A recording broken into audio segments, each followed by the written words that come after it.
The United States recently issued new sanctions against Zimbabwe, and I think most people's reaction is going to be, why the hell are we going after Zimbabwe? When you think about the countries the US is punishing with financial and trade sanctions, most people know of Iran or Cuba or Venezuela. But the United States has actually maintained a severe sanctions regime against Zimbabwe for the last 21 years, and it hardly gets mentioned in the media. And the worst part is, these sanctions were essentially put in place because Zimbabweans took back their own land from European settlers. Here's what you need to know. Zimbabwe, like many other regions of Africa, was colonized by European powers in the late 19th century. The various European powers met at the Berlin Conference in 1884 and divided up the continent, deciding which powers would control which regions. The British Empire, one of the strongest European powers at the time, decided that it would take massive portions of northern and southern Africa, including Zimbabwe. The man responsible for overseeing Britain's conquest of southern Africa was Cecil Rhodes, an arch racist and an unabashed defender of European imperialism and colonization. To give you an idea of how he thought, here's Rhodes in his own words.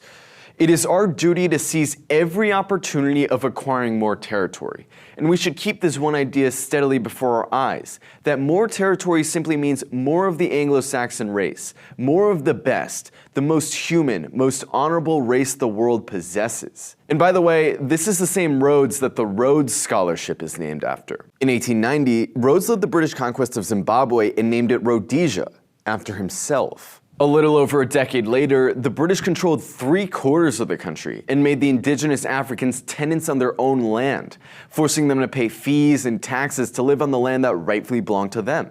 Taking the land and all the valuable resources that came with it made the British settlers incredibly wealthy. On the flip side, having their land taken, black Rhodesians were forced to become wage laborers, working for the white landowners for barely enough to scrape by. The typical white neighborhood in Rhodesia had big luxury houses with big lawns and gardens, while most black people lived in cramped substandard housing. The only black people that lived in the nicer white neighborhoods were domestic workers, who took care of household labor and landscaping. They lived on their white employers' properties. The white monopoly over the land also gave whites a monopoly over the Rhodesian political system, which was dominated by whites despite the fact that the country was overwhelmingly black.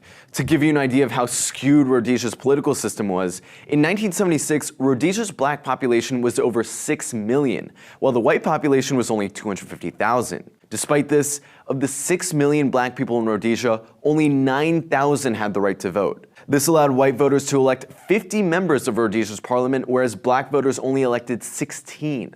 Many in the United States understandably compared this to Jim Crow. Rhodesia's Prime Minister Ian Smith famously declared that he would never support black majority rule in the country, not in 1,000 years.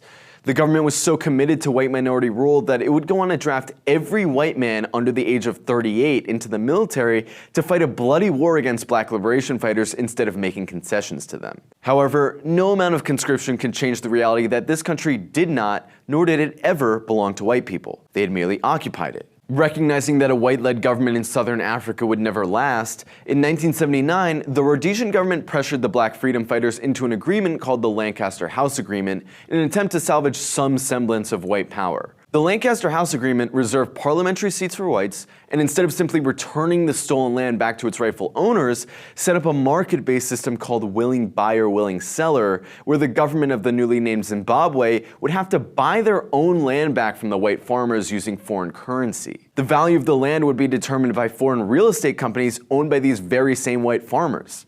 Zimbabwe's newly elected president, Robert Mugabe, who had become a preeminent leader in the liberation struggle, tried to adhere to the Lancaster Agreement, but progress was slow. For most of this time, Western powers praised Mugabe as a kind of moderate, reasonable force. But even a decade after the end of the war and the fall of Rhodesia, whites still controlled the vast majority of the land.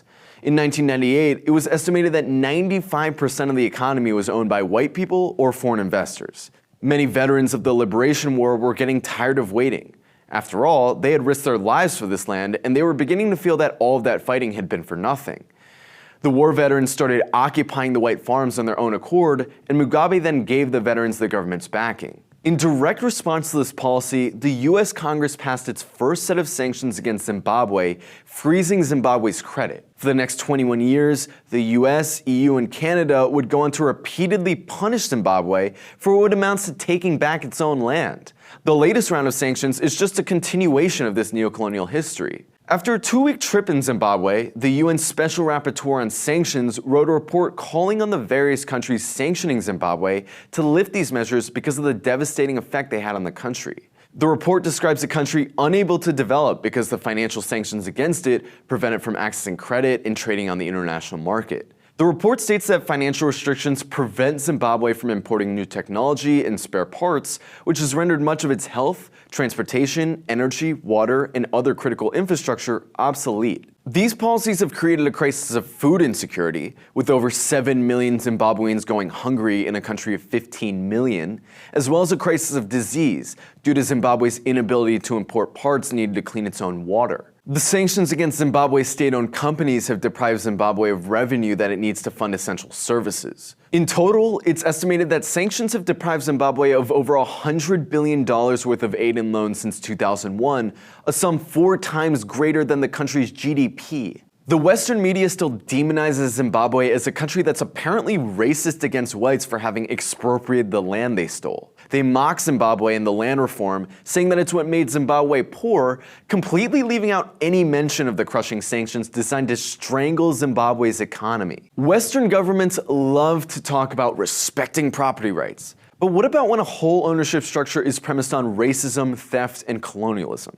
It's obvious that the real right is African people's right to reclaim ownership over what was always theirs. So let's be clear. This is not about human rights or corruption. Never has been. Whether it's the Berlin Conference, sanctions against Zimbabwe, the war on Libya, or AFRICOM's expansion, it's always been about punishing any African country that defies Western powers.